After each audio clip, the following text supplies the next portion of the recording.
logged in, and then we'll get started on our webinar.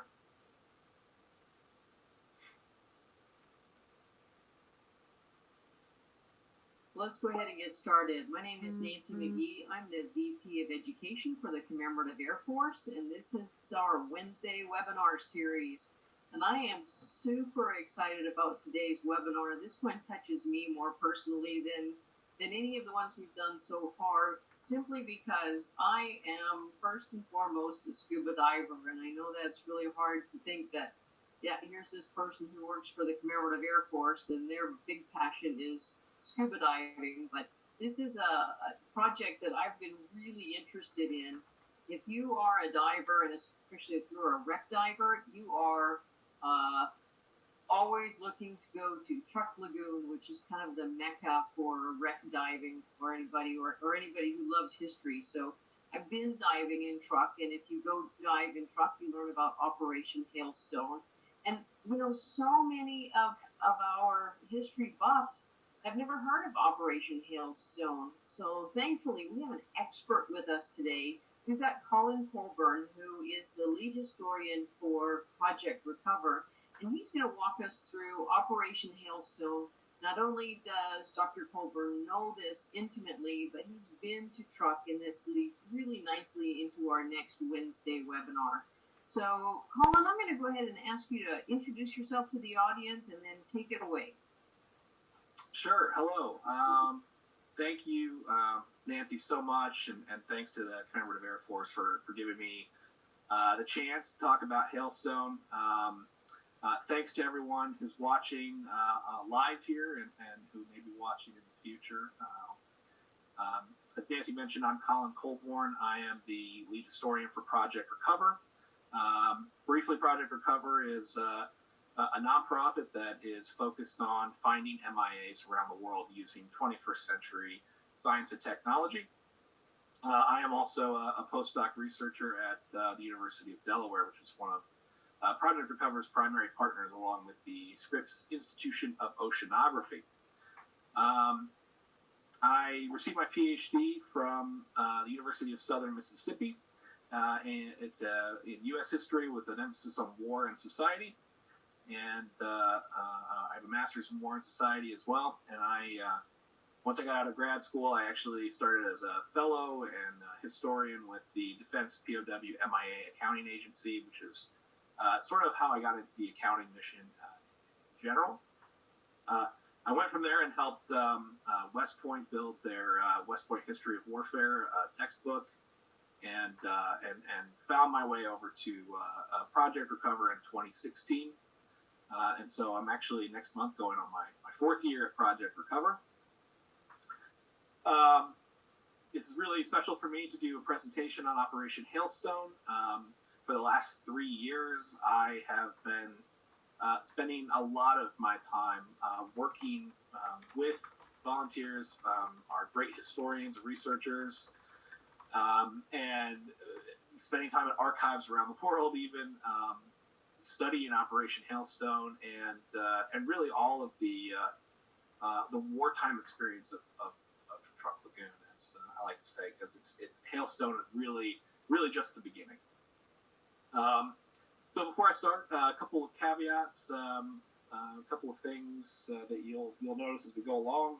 All the names I'm going to be using for this are the names that were used at the time. So unless I'm talking about when we go on expedition to Truk, as it's known today, I'll be saying Truk Lagoon, and I'll be using the island names that are from the wartime as well. Hailstone's very interesting, and while it is well documented, it is as one of the Task Force 58's big offensive carrier attack, one of their first that wasn't just part of an amphibious landing. Lots and lots of documentation around it, and we've collected gigabytes and gigabytes of information from archives. And it can be confusing from time to time. Time zones get mixed up in different things, and so I'm going to go along and I'm going to provide some little anecdotes and some narrative coverage without maybe going into sort of like this happened this hour, this happened this hour, about the battle itself. So just a couple caveats as we get into this. I'll introduce this the footage. Hopefully you can see it okay. This is one of my favorite things I found in the archives. Well, you can find it on YouTube. It's pretty easy. Documentary that was made called The Fighting Lady, which is about the USS Yorktown's operations in 1944. All shot in color film, and has pictures, and what you're seeing are actual gun camera footage from Truk Lagoon. In color, shooting down Japanese aircraft and taking off from the decks of the carrier. I absolutely love this. So I thought you guys would enjoy that as just a way to kick it off. So first, I'm going to introduce Truk Lagoon. Turn on my handy dandy laser pointer here. This is Truk. This is a great stylized map from something called the Strategic Bombing Survey. This was conducted after the war by U.S. military personnel who went and interviewed Japanese officers, sometimes before even occupation forces came in. And this is actually great. Truk is a great instance of that. They rushed in and asked them essentially, how good do we do at bombing and at attacking, and in Truk's case, isolating this place. And I just thought it was straight out of the archives, a great little stylized map from that Strategic Bombing Survey. We'll talk a little bit more about that. It gives you an idea of what Truk looks like. This red thing is my laser pointer. I apologize. It is essentially a fringing coral reef. From north to south, it's 60 kilometers. From east to west to its farthest point, it's roughly 60 kilometers.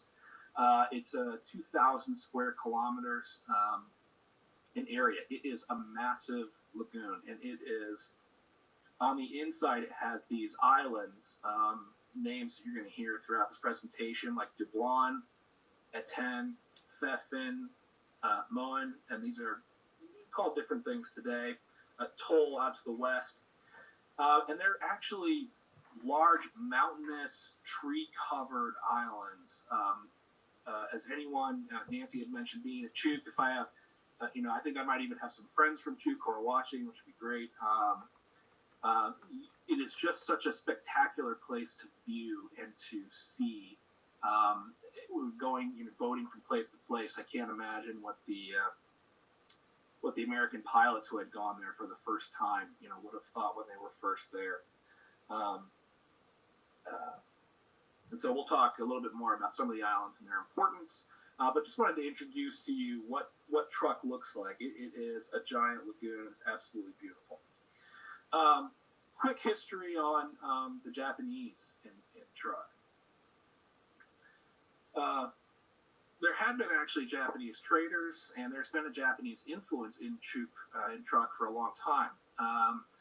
In the 1890s is really when traders from Japan started coming in and building an economic relationship. Of course, Japan seized Truk from Germany in late 1914, along with many of the other islands in Micronesia. Once Japan had joined the Allied side in World War I, and really from there the Japanese administered Truk and took over government, education, medicine, and really established life there. There are still today lots of remnants of Japanese life there. It was not as temporary as it might have seemed. They really did a lot to develop and to administer these places in Micronesia, Truk specifically. The Fourth Fleet, the Japanese Fourth Fleet headquarters, was actually only established in 1939, and then the combined fleet with our friends the Yamato and Musashi, which I'll talk about, the Japanese super battleships. They don't really arrive until July of 1942. And so, my favorite part of any presentation, go to the map. I did a very basic layout here of important islands. You'll notice, I'm sure people are going to criticize. I've missed a few here and there, but I really wanted to just sort of put some pins on a map to show how big the Pacific was, but also where Truk fit into the larger scheme of the war in the Pacific, in the Central Pacific. And what you can see, Truk is down here. It's considered to be part of the Caroline Islands, with Palau being the sort of westernmost Caroline Islands. And Truk, while we knew of it in the papers and sort of culturally in World War II, Truk seemed to be the center of Japanese military activity. It was called the Gibraltar of the Pacific, or the Japanese Pearl Harbor. But what Truk was, it was very important to the Japanese mandate, as you can see, because it's central position in the Pacific. It was used, primarily actually to stage ships, aircraft, personnel, while being able to be flexible and move to the parts of the front during the war as needed. Whether it is from to down south while the fight was going on up the Slot and the Solomons, or out to the east as the campaigns in the Marshalls and Gilberts began. For air and naval assets coming from Tokyo, Truk was just a really important staging base and the absolute place where you're going to see, yes, we're going to have a lot of Japanese troops move through there, a lot of Japanese airplanes move there, and of course, pretty much every important Japanese naval vessel will be harbored there because of its beautiful lagoon and protected harbor. Really, it is a staging area. It is a place where things can be moved from and to. It is not like some of the other places that we're going to invade heavily defended. By 1944, when the U.S. is moving through, Truk is going to have the 52nd Japanese Division, Army Division there, but they've only got 7,000 or 8,000 soldiers, and they're stationed sporadically throughout the islands.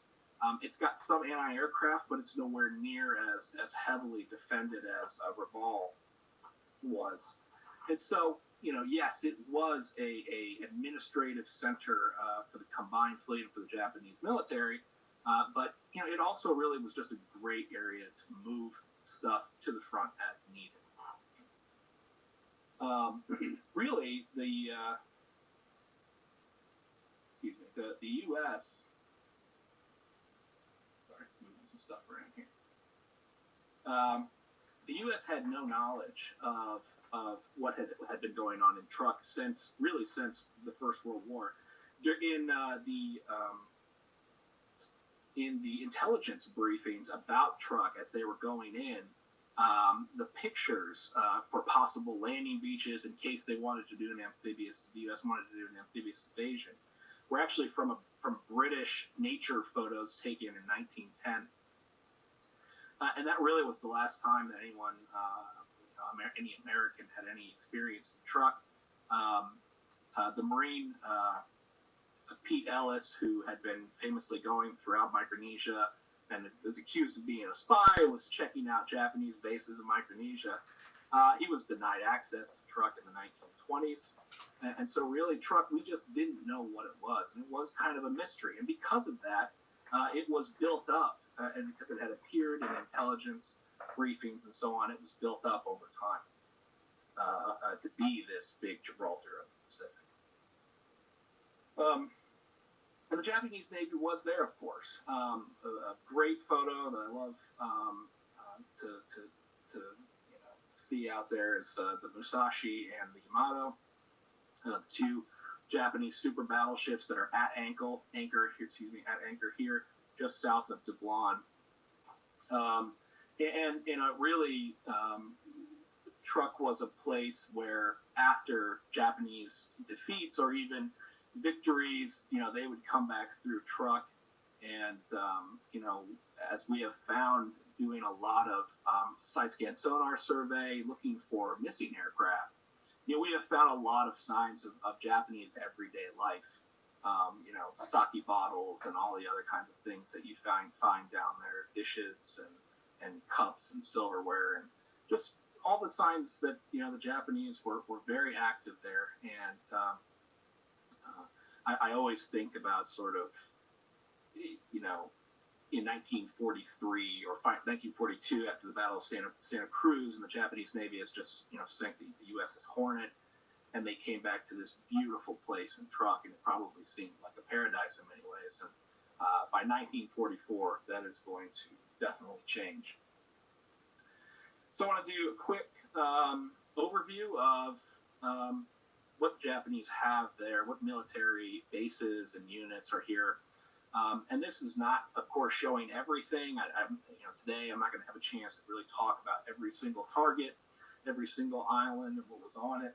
But these are some of the main places. And so you have an island called Moen up here at the top, and it has a bomber strip, roughly 3,700 feet long, up at the top at the north end of it, and that is today actually where the runway is.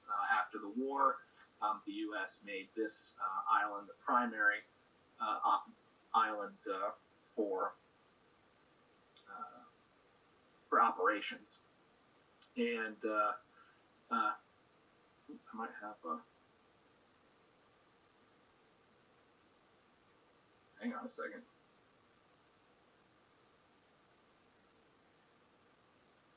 All right, guys, hang on. Let me. Sorry about that. I need to bring my stuff back up again. Give me one moment here. You're okay, Colin. Everything's going well. No, I know. And I want to give a big shout out to Project Recover for making this happen. Thank you so much. I know we've got people from around the U.S. We've got folks in Europe joining in. It would be wonderful to know that we've got some Chucky's folks joining us. That's great. Yep. Sorry about this, guys. I want to make sure. Here we go. Nancy, does that look good? Looks great.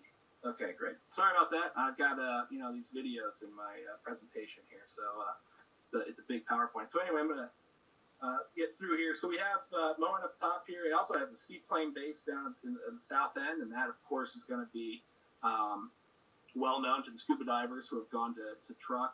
It's now a dive resort called Blue Lagoon, and it used to be called the Continental Hotel.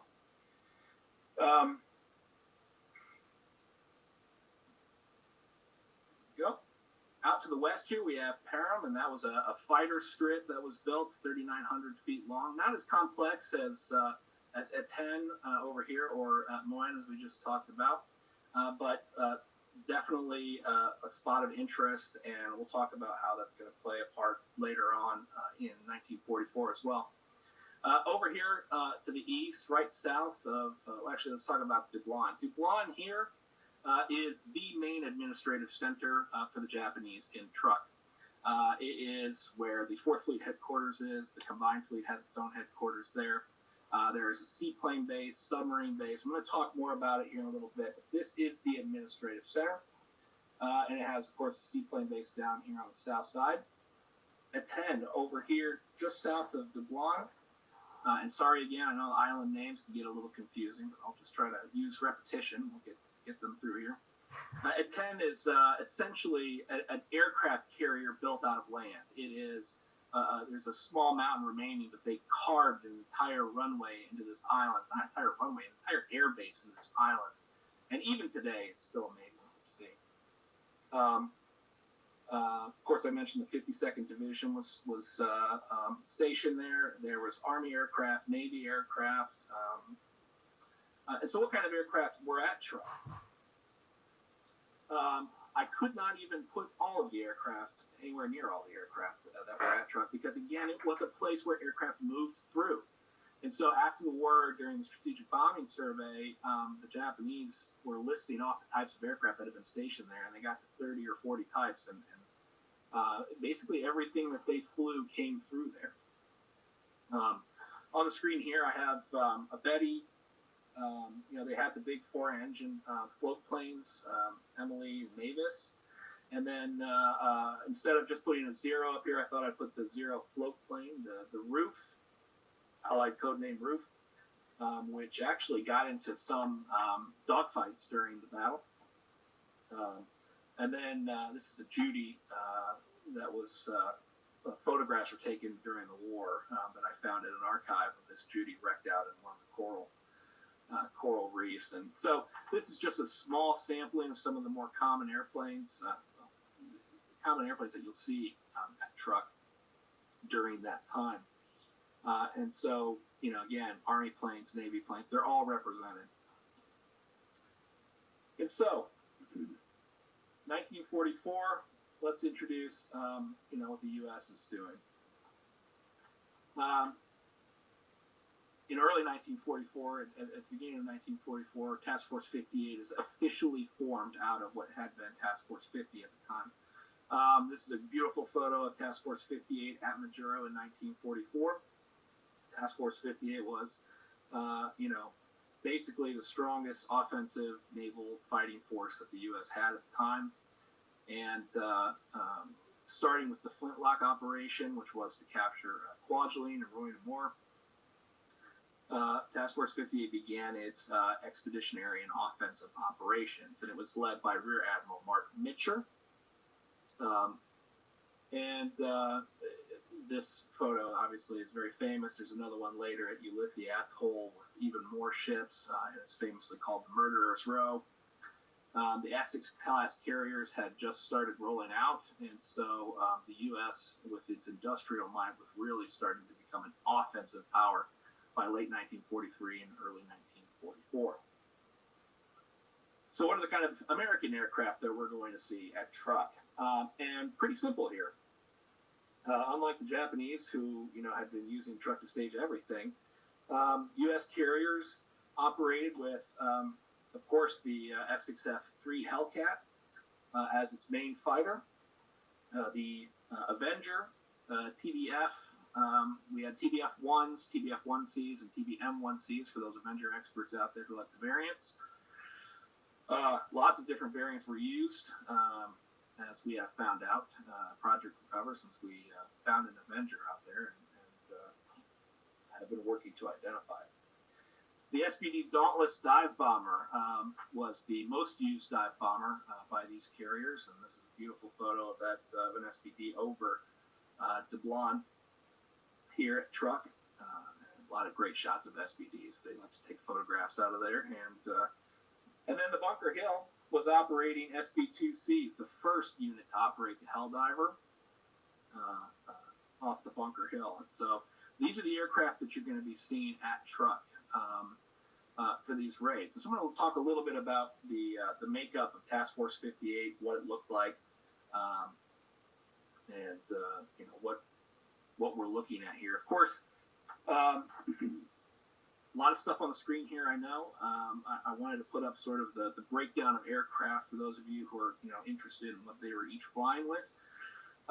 Task Force 58 was broken down into 4 different task groups, 3 of which were going to be used for Hailstone. The 4th was actually sent to cover Operation Catchpole and the seizure of Eniwetok. Task Group 58.1 had 2 fleet carriers and a light carrier, and it was commanded by Rear Admiral John Blackjack Reeves. It included the USS Enterprise with 78 aircraft, the Yorktown with 91 aircraft, and the Belleau Wood, the light carrier, with 31 aircraft. All told, Task Group 58.1 then had 200 total aircraft. 58.2 included 2 new Essex carriers with the Essex itself, the flagship, and the Intrepid, along with light carrier Cabot. This task group was the largest with 214 aircraft. And these numbers are a little bit, they're an estimate because some planes were out of action. There are also some night fighter units that had a couple planes aboard each one, but this is generally what was sent on the strike for Operation Hailstone. 58.3 had one fleet carrier and two light carriers with 153 aircraft, and that was the Monterey, Cowpens, and the Bunker Hill. And while most of the light carriers during Hailstone will be doing combat air patrol and basically guarding the fleet, and this task group is commanded by Rear Admiral Sherman. And so Task Force 58, all told, has 567 combat airplanes that they're going to send at Truk. And I'm going to break down the numbers once we get through the battle here of how what that truly meant in terms of combat air power striking this naval base. So February 1944, we haven't seen Truk in 25 years or however long it has been since the last time anyone has seen Truk. So what do we know about it? And that what we knew was thanks primarily to a bunch of daring Marines. No surprise there. On February 4th, two PB-4Y-1s from VMD, from the Marine Photographic Squadron 254, flew all the way from Bougainville. They even got separated in bad weather and flew all the way from Bougainville, and at 30,000 feet were able to capture the photograph that you can see here on the screen. Both planes made the run and made it out. The Japanese, during the strategic bombing survey, said that they had scrambled a bunch of fighters to go get them, but there was bad weather. And in fact, one of the PB-4Ys felt like they didn't get a good photographic run in the first time, so they actually went in twice to this. It's like flying over Pearl Harbor twice if you're Japanese reconnaissance airplane. It was truly a brave act, and they got this photograph which showed at the time on February 4th. A lot of the combined fleet was still there. The Musashi was there. There was at least one aircraft carrier. There were cruisers, battleships, destroyers, along with much of the merchant fleet. It looked very much like the naval bastion that it had been touted to be up until this time. It also showed, and there's another photo where you can't quite see the runways, both at 10 here and over to the west at Param, but actually had no photographic coverage of the runway over up north at Mon. This is Dublin Island here, as you are going to see it in its best shape before the bombing really gets going. Admiral Koga, who was head of the combined fleet, saw the writing on the wall when the airplanes, the two PB-4Ys, went over.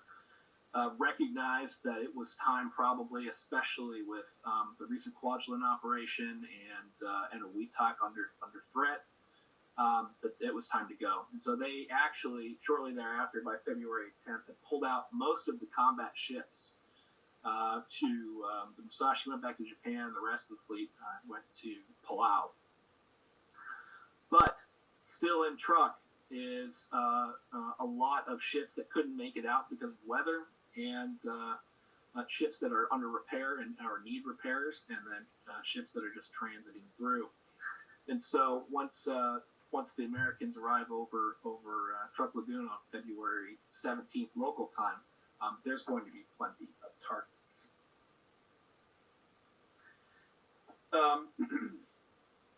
So what's the plan for Operation Hailstone? Local time, Hailstone starts on 17 February 1944. They're going to launch a pre-dawn raid, launch it roughly at 4:30 in the morning. I'll talk a little bit about that. But what's the plan? The plan is to annihilate all the Truk air, ground, and anchorage targets through constant and incessant air attack. And this really is Mitscher's idea, is that he wants there to be attacking planes over Truk constantly. Throughout the day, it should never let up. There should never be time for the Japanese to regroup, repair runways if needed. It is going to be 2 days of nonstop air attacks. And we're going to talk a little bit about how that worked out. So first, to return to some of the targets in the lagoon, as I had mentioned, Dublin is the main Japanese administrative center. As you can see, lots of buildings. They said roughly 1,200 buildings. The town is here. Fourth Fleet headquarters is up here. The seaplane base, which is, I'll show you some pictures of as we get going from the attack, is down here. There's also a naval base for repair. There's a submarine base. They call it a submarine base, but it wasn't really used that way. It was just for repair. I love this photo here of the SBD over Dublin, as I had showed you earlier. This would actually have been the angle. So this is actually looking west. Excuse me. The SBD is flying north. This is actually how it would have looked as the American planes were flying in from the east. The carriers will get roughly 90 miles outside northeast-ish of the lagoon when they launch their strikes. Dublin, as you can see here, has two sort of ridgeline mountains, one much taller than the other, the southernmost mountain, much taller. And here's Etienne here, that land aircraft carrier. We'll talk about that in a moment. Moyen Island, I had mentioned some of that. There's a great picture of what the runway looked like at the time. Of course, now it's big enough for our 737s to land on. So it's much longer. And then down here is that seaplane base. And down in the south, they were, with the seaplane base, there was also a beginning of construction of another runway. And so the Japanese were really planning on just continuing to build up Truk as the war went on.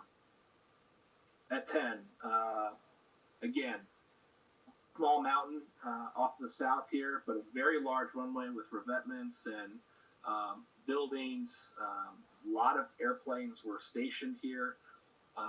There's a great story with Pappy Boyington that I'll tell you here in a little bit, which takes place on Etienne.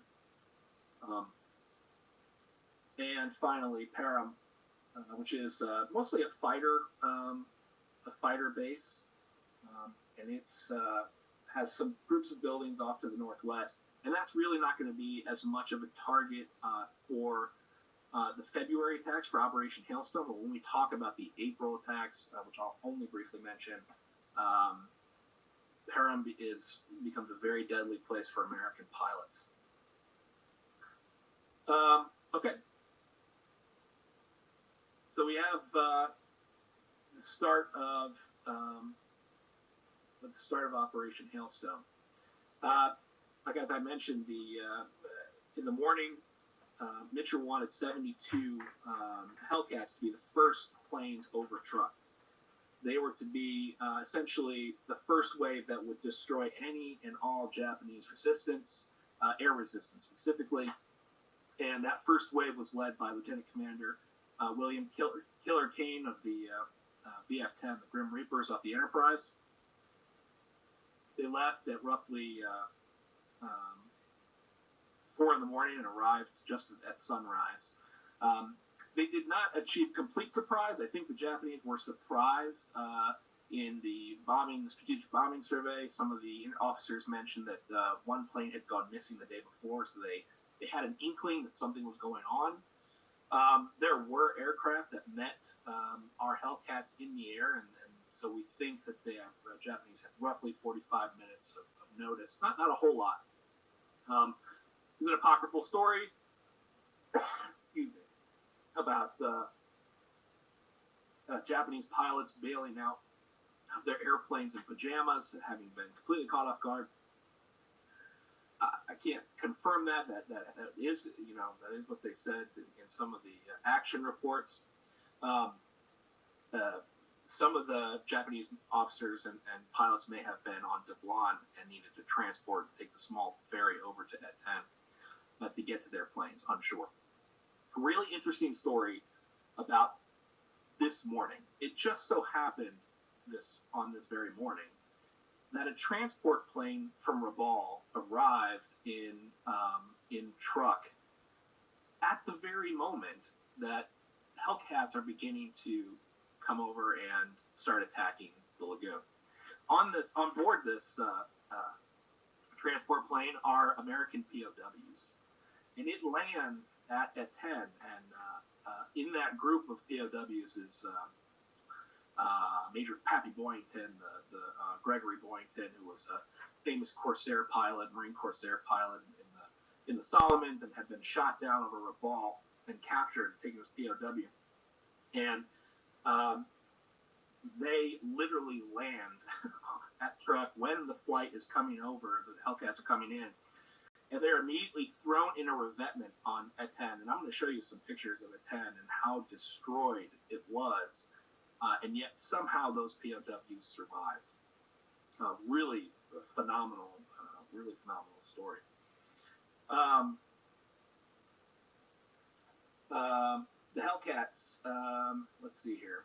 Pilots noted that the Japanese were pretty aggressive on the offensive, but once they were put on the defensive, that they seemed to not really know what to do.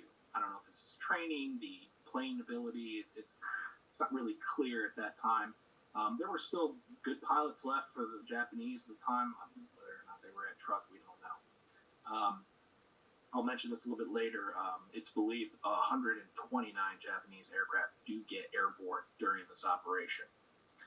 I'm going to just talk quickly about 3 of the pilots who get shot down. Just some of their story, and then I'll move on with the rest of the day. The first is Ensign Linton L. Cox. He's an Enterprise pilot with VF-10. All we know is his wingman said he got jumped probably by Zeeks and was not seen again. What we do see him, however, is that he shows up in Pappy Boyington's memoir about his time being a POW at Truk.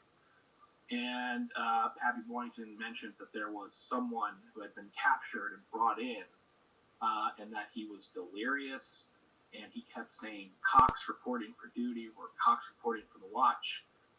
Really sad story, and apparently the Japanese were fed up with that, and they supposedly took him out and beat him to death or executed him. So that's really how we know sort of what happened to Ensign Cox. Another one is Lieutenant Junior Grade Henry Schiebler, who was an Essex pilot from VF-9. He was flying wingman with his wingman, who was Marvin Franger, who was an ace, an Essex ace. And unfortunately, Schiebler, and it's kind of difficult to say with the way the documents follow it, there was definitely a friendly fire incident that occurred between Hellcats over Truk. And it is believed that Schiebler was on the receiving end of that, and he was possibly him who was shot down in a friendly fire incident, still missing. The third is Lieutenant Elisha Smokey Stover. So those of you who know their naval aces, especially from Guadalcanal, may recognize Stover. He was a pilot with VF-5 off the Yorktown and was featured in this color film. The Fighting Lady was featured in it, actually, pretty heavily. It was mentioned during the film. Unfortunately, it would appear that he was also shot down, probably by enemy anti-aircraft fire, and he was seen to get out of his aircraft and was in a life raft, they said, floating toward the island. So I'm not sure how true or not that was, but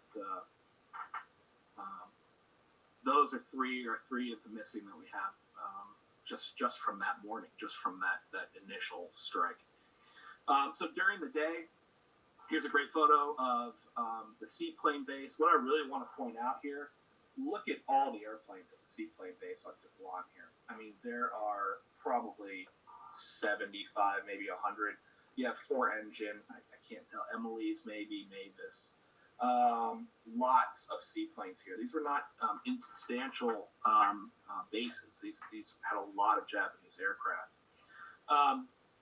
During the day after the fighter sweep, each task group would have designated strike names. So if any of you ever get into the documents or read up on some of the books that talk about this, you'll notice that the strikes are called 1A, 2A, 3A, and so on.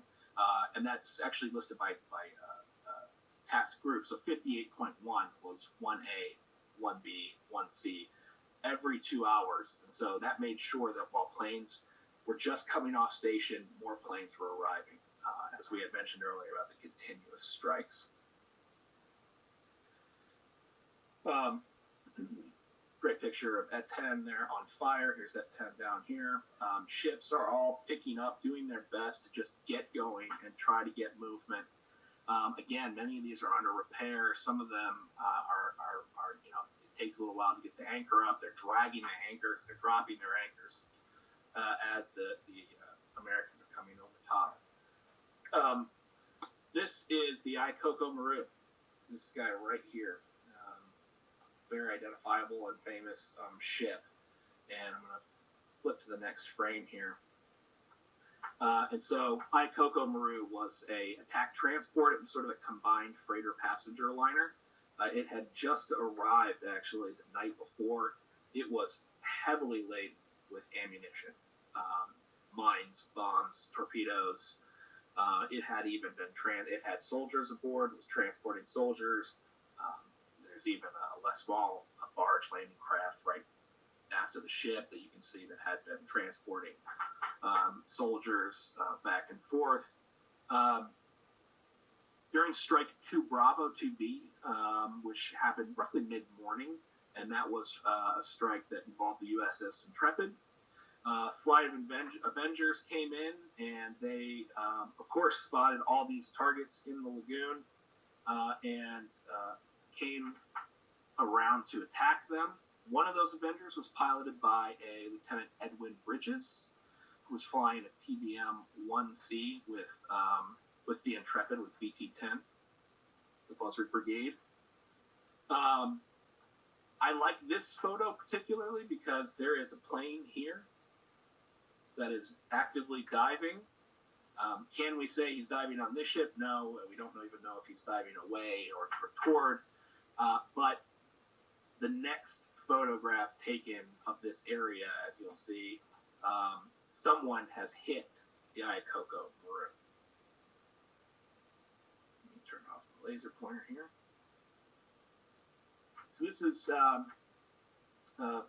slightly different angle, but this is the result of the explosion. So what we know from the action reports, almost all the action reports attribute the explosion of the Ikoko Maru to an Intrepid Avenger, the one flown by Lieutenant Bridges.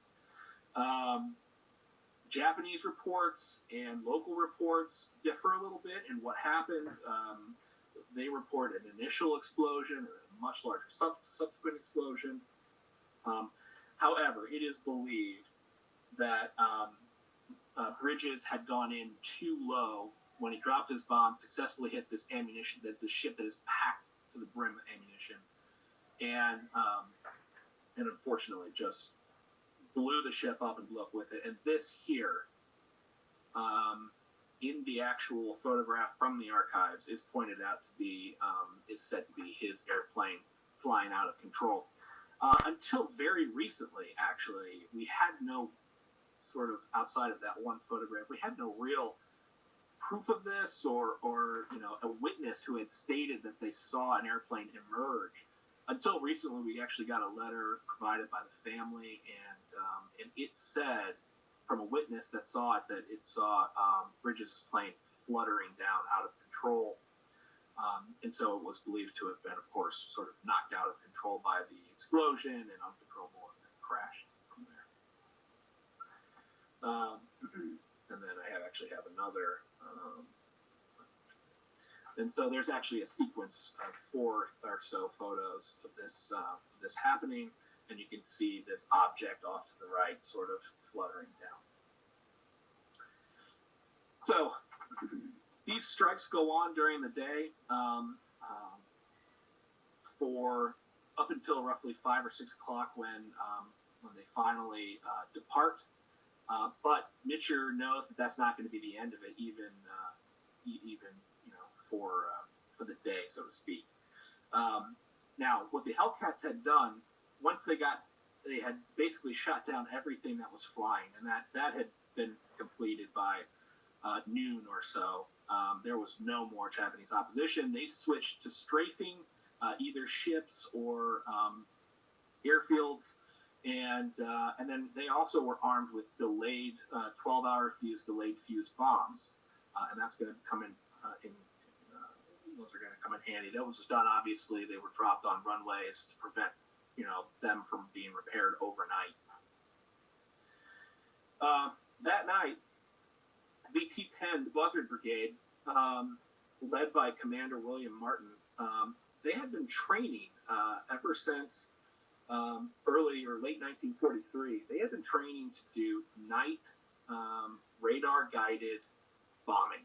And this was, at Truk, this was the very first ever night radar-guided night raid on shipping to occur during the war. 12 aircraft took off at 2 a.m. From the USS Enterprise. They were equipped with ASB-6 radars. Each one had 4 500-pound bombs. They did not, they were heard, actually, coming overhead. Great story, when they came overhead, a hospital ship that was operating on the northern side of the lagoon threw its entire lights, and lit up half the lagoon. And it woke up, apparently, those manning anti-aircraft and searchlights. All the searchlights came on, and they were in a running fight. Now, interestingly, for those people who are Avenger experts here, VT-10 were using TBF-1C aircraft, which had previously had the special flame damper on the engine for that airplane. But those had all cracked after about 50 hours, and so they all had to revert to the older style flame damper, which was obviously much less effective. And this was, they said, the cause for a lot of the anti-aircraft fire, because they were easily spotted in the lagoon. One story that was said is that there was one spotlight and one anti-aircraft gun on Moen that was really giving them trouble. And all of a sudden, as they were flying along, they saw a giant explosion, right? And the spotlight went out. And they all attribute that to being one of the delayed action bombs having been dropped right on that particular spotlight. No way to say whether that's true or not, but that was certainly interesting. They were successful. They claimed to have damaged 13 ships and maybe even sunk 8. Obviously, probably more conservative in terms of what they actually accomplished that night. However, it was successful. Unfortunately, one of their pilots and crew went down in the lagoon during that strike, and as it was nighttime, no one was really able to see what had happened. So, as we get into the next morning, the Avengers are leaving by around 4. The Hellcats are coming back over again. Had this great shot here on the second day of planes flying over Dublin here. And by the second morning, by the morning of the 18th, there was essentially nothing left. Not nothing. There was very little left by way of shipping. There were still a few. VB-10, the SPD Dauntlesses came in on their first run of the morning, and one of theirs was hit in its dive and went in to the water, just smacked into the water while diving on a target in the lagoon. Just got hit probably by small arms fire. Very little aircraft had come over. In fact, when the Hellcats arrived over that morning, they had witnessed a destroyer, and having not really gotten into any aerial fights that day, they went after this destroyer. It happened to be the Oite, the destroyer, the Oite, and it had a bit of a tragic story. It was actually had left Truk a day or so earlier, accompanying a damaged ship, the Agano, a cruiser. And that cruiser while they were steaming away from Truk, was sunk by a submarine, USS Skate. And the Oite had picked up 529 of the survivors of the Agano, and they were ordered to steam back to Truk to try to help in the defense of Truk, and of course that was not a smart idea. And they arrived back in the North Pass just as daylight broke, just as the Hellcats were coming over, the fighters sweep of the second day. And they called in some Avengers and dive bombers, and the Oite was sunk with all 523 of the Agano crew, as well as 172 of her own crew. A really tragic end for that destroyer. Another great piece of interest from the second day is the rescue of George Blair. Lieutenant Junior Grade George Blair was an Essex Hellcat pilot.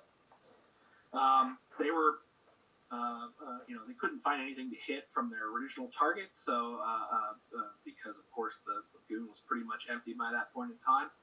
And so he went into a little bit closer than he should have, maybe to some shipping, as one of the ships left that were still there and had a gun on board and was shot down. He actually made it to the south end of the lagoon, and this is one of the very rare rescues. Truk, especially in April, is famous for its successful rescues. Most of those actually didn't happen inside the lagoon, but this one did. In fact, when Blair ditched his Hellcat, there was a Japanese destroyer not far from him who was shooting at him with whatever ammo they could. And Hellcats came down and tried to chase that ship off and protected him long enough for a OS-2U from the USS Baltimore to come into the lagoon and save him. It's a great little story.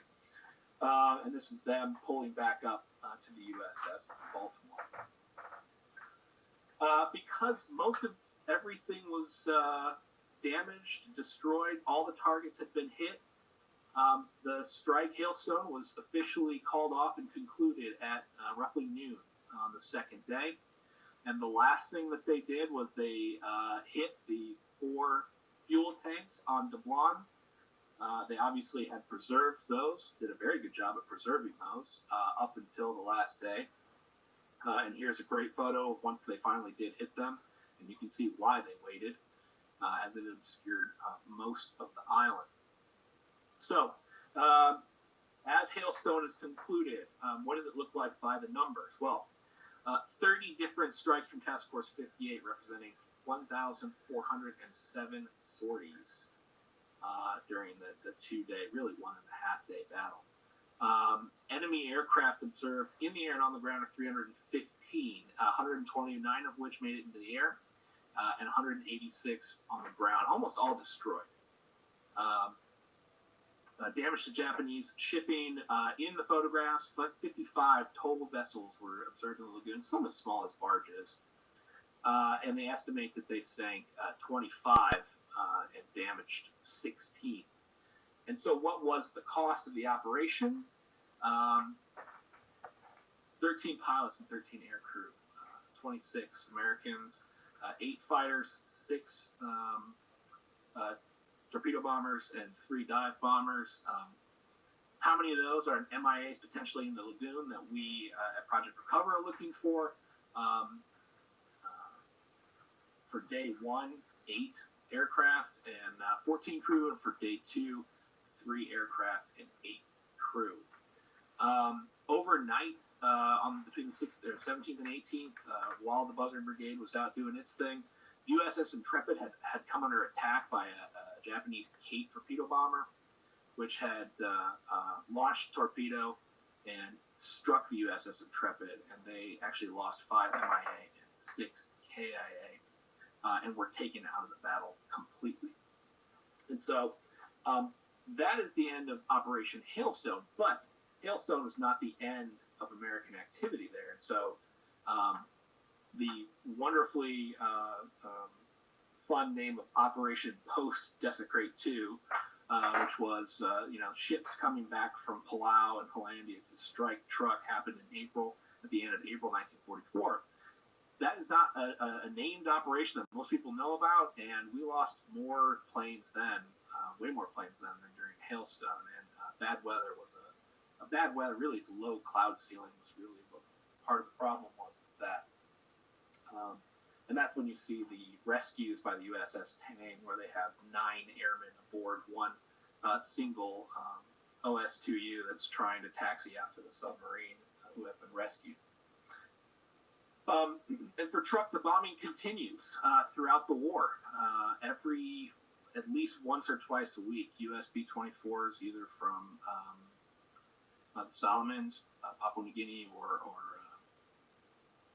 Kwajalein, are conducting bombing raids over Truk. I mean, very frequently. You can see how bad in this photo, even how bad the runways are beat up here. And the U.S. really just wanted to make sure that Truk could never be used again. We even ended up using it as target practice for B-29s later in the war. The British conducted their own raid on Truk in 1945 as well. And so Truk unfortunately suffered, and the Japanese there suffered for the rest of the war. And so that's it for my Hailstone presentation. And this has all just been a setup for next week when myself and Dr. Mark Moline, Dr. Derek Abbey, Derek is our president CEO, Mark is the co-founder, one of the co-founders of Project Recover, and director of the School of Marine Science and Policy at the University of Delaware. And we're going to talk about searching for MIAs in Truk and our successes and what we have remaining. So that is it for my presentation, and I'm sorry about the technical glitch early on.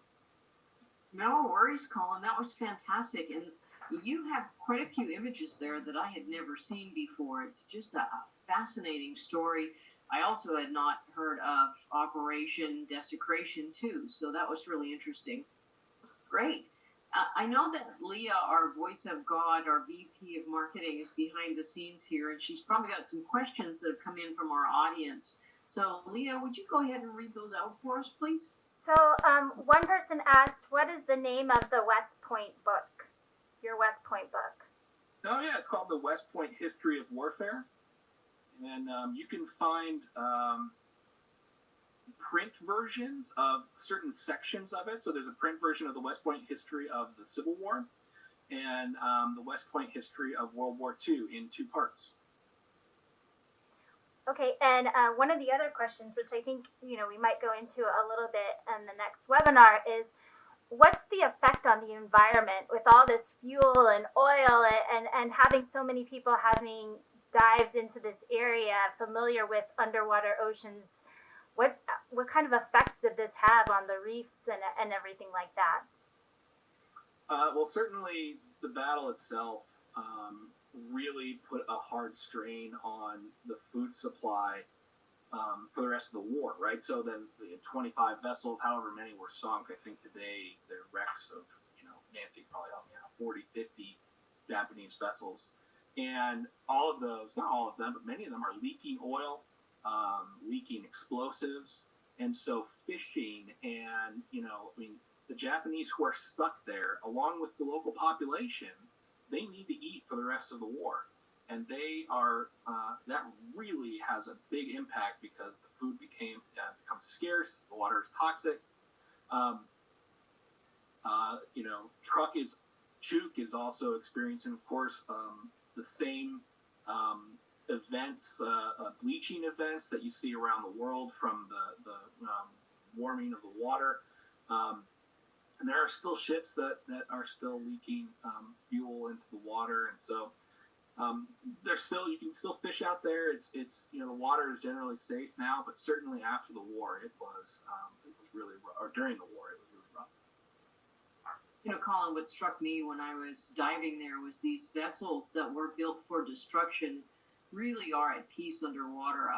It's remarkable to see how much coral growth there is, the reefs that have formed, the schools of fish. It's just absolutely beautiful. So I'm sure that for a number of years, there was a definite impact on the coral reef structure. but each one of those wrecks has become an artificial reef in and of itself. So there's some pretty amazing life down there. They absolutely have, and I can even say, some of the aircraft that we found, we could not identify until we actually had ROVs go down on them, because schools of fish were literally covering them and obscuring them from sight. And there's a lot of beautiful fish down there, and a lot of amazing coral. And it had, like you said, it's created a lot of sort of artificial reefs all throughout the lagoon. And then someone and else. Of course, the tourism is really good for the Chukis. It's brought in an awful lot of people annually to go dive there. It's a beautiful, beautiful place to dive, and having worked with the Chukis, been able to talk to them, they are not only just lovely people, but also they are sort of protectors of all the wrecks out there, but also our MIAs, and it's a great place to be, and I highly recommend anyone can go out there to do so, especially since they've been shut down for months now with COVID-19. So.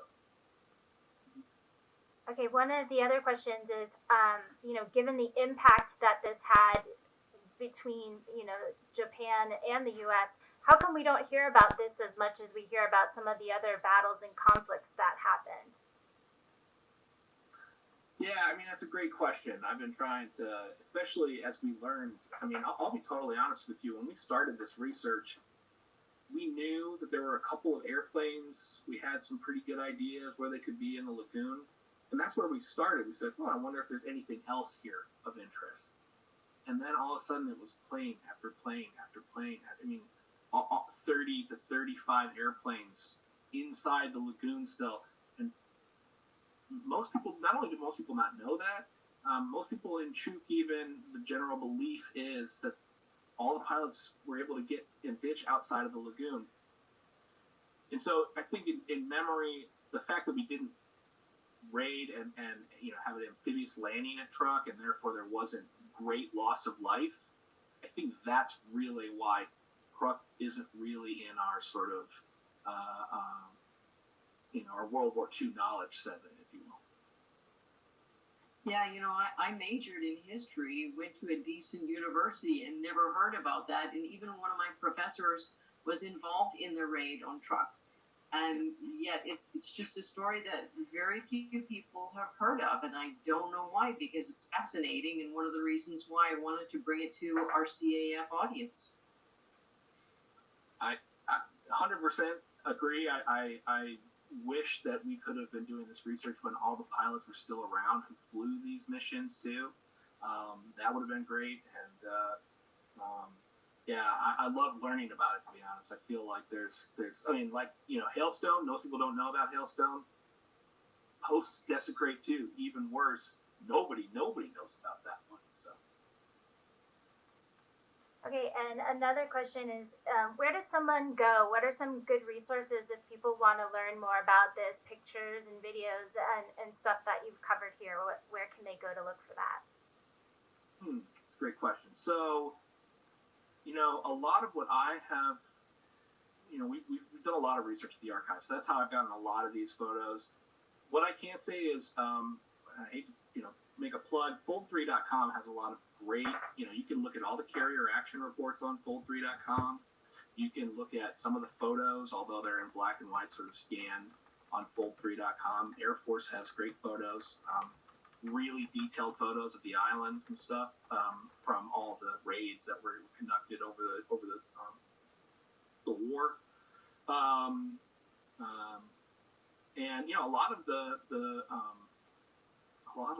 dive companies in Truk also have websites that talk about each ship that was sunk and what it looks like today.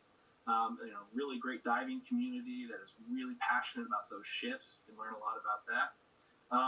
But yeah, it's just not, I'm looking at my books, like, what books can I see? I've got a book, and that's by Dan Bailey, The World War II Wrecks of Truk Lagoon. And it's available on Amazon. Absolutely. Yeah, if you're looking specifically for Truk, there's also Klaus Linderman wrote Hailstorm over Truk. That's a great one, describes in detail each one of the ships, There is a book called Ghost Fleet at Truk Lagoon, Ghost Fleet of Truk Lagoon. That's a great resource as well. And so, yeah, I mean, I would really just, for me, the greatest part, and one of the things I love doing with each one of these is, you can get the carrier action reports out there nowadays, and you can just go and literally read as it was happening, what happened back then. Awesome. That is all the questions that we've had so far. Basically, people are just excited. They wanted to send a note saying that they're excited that the webinars are back. They're very excited to see the new series coming out and really interested in next week's webinar also. And we also can welcome, we were able to YouTube live stream this webinar.